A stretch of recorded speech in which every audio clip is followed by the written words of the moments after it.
या तुम्हें इस बात का दुख है कि जगन्नाथ प्रभु श्री कृष्ण जब इस पृथ्वी पर थे तो शंख चक्र गदा पद्मधारी अपने चरण रखते थे तो तुम प्रसन्न रहती थी।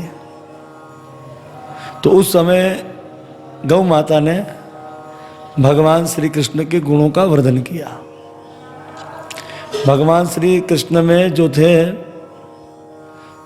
39 गुण थे। कितने गुण थे? 39 गुण, जिसमें सत्य बोलना और फिर आचरण से रहना। हमें आचरण के अंदर रहना चाहिए।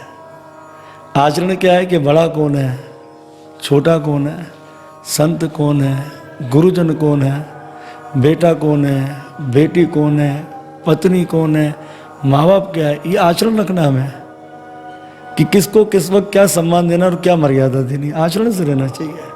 आपका आचरण ठीक नहीं होगा तो लोग आपको बुरा भला कहने लग जाएंगे। जय हो प्रभु कृष्ण। भगवान में गुण था, आचरण से रहते थे, हृदय में धैर्य रखते थे, सबर रखते थे। भगवान कृष्ण हृदय में कैसा सबर रखा भगवान ने? जितना सबर श्री कृष्ण ने रखा होगा उतना किसी ने रखा भी नहीं होगा। बहुत सबर रखते थे भगवान श्री कृष्ण ने, बहुत सबर था भगवान के अंदर। और क्षमा कर देना, ये गुण भी श्री कृष्ण में बहुत अच्छा था। क्या कर देते थे? क्षमा कर देते थे। और संसारी माया मोह से वृत रहते थे। श्री कृष्ण जो है वो संसारी माया मोह से दूर रहते थे, मस्त रहते थे। आगे जो कुछ परमेश्वर देवे उसमें संतुष्ट रहना, जो भगवान ने दिया है उसमें मस्त रहना, ये भी गुण था भगवान कृष्ण में। मीठे वचन बोलना, बहुत मीठे वचन भगवान कृष्ण कहते थे। और मन इंद्रियों को वश में रखते थे, ये भी गुण था भगवान में। सब छोटे बड़े को बराबर जानकर किसी से अभिमान की बात ना करना। भाई सब छोटे बड़े सबको भगवान ने इज्जत दी है, तो किसी से भी कोई घमंड की बात ना करना, ये गुण भी भगवान कृष्ण के अंदर था। और किसी के दुर्वचन कहने पर बुरा नहीं मानना। अर्जुन ने इस बात को खुद कहा गीता के अंदर, जब भगवान ने विराट रूप दिखा दिया था तो अर्जुन ने खुद कहा इस बात को कि प्रभु कभी अकेले में और कभी मित्रों के संग, कभी सोते हुए कभी खाते हुए मैं आपको अनाप शनाप प्रभु पता नहीं क्या क्या कह देता था, आप मुझे क्षमा कर दे। ये प्रभु के अंदर गुण था महाराज। किसी काम में जल्दी नहीं करना। भगवान कृष्ण किसी काम में जल्दी नहीं करते थे। सुनी हुई बात याद रखना, सुनी हुई बात को याद रखना। अपना कहा हुआ वचन ना भूलना, यह भी भगवान में गुण था। ज्ञान को स्थित रखना, मतलब ज्ञान को हमेशा कायम रखना। ज्ञान कब कायम रहेगा? जब आप दुलाते रहोगे उसको, तभी कायम रहेगा ना। क्या ख्याल है? अब ये थोड़ी कि अब थोड़ी सी कथा करने आ गई तो आज कथा करिए, महीने बाद कथा करने जा रहे हो, 2 महीने बाद कथा करने जा रहे हो, तो कहाँ ज्ञान टिकने वाला, कहाँ रहने वाला? इसके लिए तो आपको नित्य जो है वो अभ्यास करते रहना चाहिए, जाना चाहिए। तो ज्ञान को स्थित रखना। मन में वैराग्य रखकर स्त्री और पुत्र से अधिक मोह नहीं करना। मतलब श्री कृष्ण में बहुत वैराग्य था, तो कोई पत्नी बच्चों से मोह नहीं करते थे। धन पाकर किसी से अभिमान की बात ना करना। और देखो ना भगवान कितने धनी थे, उसके बावजूद भी भगवान कैसे रहते थे, कितनी निम्रता थी भगवान में। बल अधिक होने से घमंड ना करना कि मैं बहुत ताकतवर हूं, मेरे समान तो कोई ताकतवर है ही नहीं, ये घमंड भगवान नहीं रखते थे। जबकि राधा उपनिषद के अनुसार आपके अंदर 6 खूबियां हैं और 6 खूबियां में आप कौन थे? बलवान थे। लेकिन कभी भगवान कृष्ण ने अपने बल का घमंड नहीं किया हैगा। सबसे श्रेष्ठ होना, यह भी बहुत अच्छा गुण है। सबसे श्रेष्ठ, कोशिश करेंगे हम सबसे अच्छे बन जाए।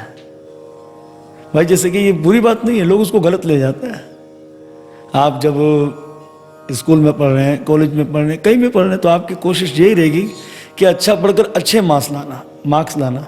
ये तो वही बात हो गई ना, ये सबसे श्रेष्ठ अच्छे होने की कोशिश करना,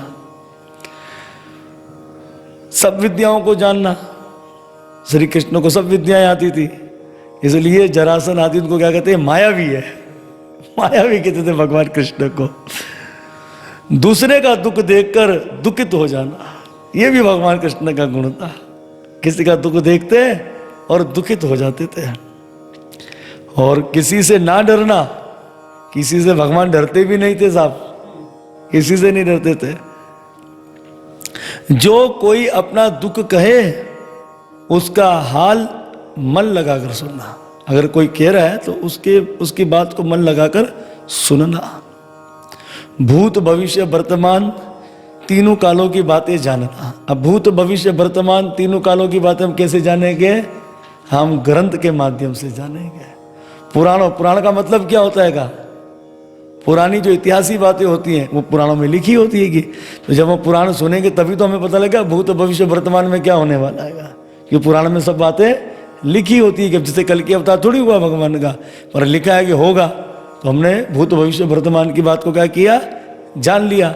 अब वराह अवतार के समय हम तो नहीं थे, नरसिंह अवतार के समय हम तो नहीं थे, वामन अवतार के समय हम तो नहीं थे, राम अवतार के समय हम तो नहीं थे, श्री कृष्ण के समय तो हम नहीं थे, पर हम कैसे जाने? पुराणों में लिखा है सब, तो जानना। अपना हाल किसी से ना बदलाकर समुद्र के सम्मान गंभीर रहना, गंभीर रहना। रोते नहीं थे ना सबके पास, कुछ लोग रोते ही रहते सबके पास, रोते ही रहेंगे और वो रोते ही रहते हैं। इसलिए कहते हैं हर बात किसी को बताया ना करो, हर आंसू किसी को दिखाया ना करो। लोग मुट्ठी में नमक लिए फिरते हैं, हर जख्म किसी को दिखाया ना करो। मस्त रहते थे हमारे प्रभु। धर्म की तरफ से मन नहीं फेरना, धर्म से हटना नहीं है। ये बहुत बड़ी शिक्षा है, ये बहुत बड़ी शिक्षा है। जब हम धर्म से जुड़ जाते हैं तो आपको पता होता क्या है, जब हम धर्म से जुड़ते हैं तो दूसरा आदमी देखता रही धर्म से जुड़ गया, तो उसे एक शिक्षा मिलती है। वो कोशिश करता है ये जुड़ सकता है, मैं नहीं जुड़ूं। अब जब वो व्यक्ति धर्म से पीठ दिखा देता है, धर्म से गिर जाता है, तो उससे जो है होता क्या है कि लोग बोलते रहे ये तो सब बस ड्रामेबाजी चल रही है, ऐਵੇਂ ही है। तो यहाँ पर क्या लिखा है? धर्म की तरफ से मन को नहीं फेरना। अब चल गए तो जय सीताराम। हमारे ऐसे ऐसे भक्त हुए हैं तो वो बस बीमार हो गए, बड़े कठिन बीमार हुए हैं। उनको कहा डॉक्टर ने खा लो, बोले साहब संसार से चले जाओ, अच्छा नहीं, इससे अच्छा खाने पीने से थोड़ी जिंदगी मिलती। जिंदगी तो परमात्मा जब देंगे जब तक है, क्या कह रहे हैं, जिंदगी देने वाले भगवान है। ऐसे भी लोग हैं, इतना पैसा है, सब कुछ है, लेकिन डॉक्टर ने बोला दाल का पानी पियो, कुछ खा ही नहीं सकते। ये कुछ जिंदगी है कि? अरे जिंदगी तो हमारी है, हमसे अच्छी जिंदगी तो किसी की नहीं है। क्या जिंदगी है? सुबह पूजन करो, जप करो, काम पर जाओ, फिर दोपहर को कोई सत्संग मिली कि सत्संग करो साहब, फिर संध्या में निकल जाओ कहीं सत्संग करने के लिए, खूब भगवान की कथा करो, प्रसाद करो, मस्त होकर सो जाओ, चिंता नहीं है। मतलब हमारा कार्य आरंभ भी अच्छा होता है और हमारा विश्राम भी अच्छा होता है। अब आप खुद सोचिए, एक मिसाल है, अभी हम सत्संग कर रहे हैं, कभी विचार करें अपनी दिनचर्या के ऊपर, विचार करो। अभी आप सत्संग कर रहे हैं, लगभग 9 बज रहे हैं, 10, 11, 11:30 बज जाते, एक मिसाल है। उसके बाद क्या आ गई? रात आ गई। भोजन करके कहाँ टहलने के लिए जाओगे? कहीं नहीं। चित्त के अंदर कौन आ गए? चित्त चोर आ गए। तो आप खुद सोचोगे, अगर ऐसा आदमी को सुबह नहीं भी उठता है, अगर वो चला जाता है तो वो कहाँ जाएगा बताओ? हाँ, कहाँ जाएगा वो? उसके चित्त में तो चित्त चोर आ गए। अब जब वो रात को सारी चीजें लेकर बैठेगा, सोएगा, तो रात में यही घूमने वाली है, और सवेरे भी उसकी चिंतन यही चलता रहेगा। क्या चिंतन चलता रहेगा? अरे साहब अब जल्दी से अपने काम को निपटा में, शाम को कथा का चक्कर रहेगा। तो कौन चल रहे हैं? भगवान चल रहे हैं चित्त के अंदर, दूसरी चीज आने वाली नहीं है। इससे जो है बहुत वो होता है का। तो ये सारी चीजें हमें जाननी चाहिए। फिर बताते हैं भगवान में गुण होता धर्म और वेद की रक्षा करना, धर्म और वेद की रक्षा करना, और संसार में ऐसी कीर्ति करना जिसमें सब भला कहे। मतलब संसार में ऐसा काम करके जाना जिसमें लोग के अच्छा इंसान था।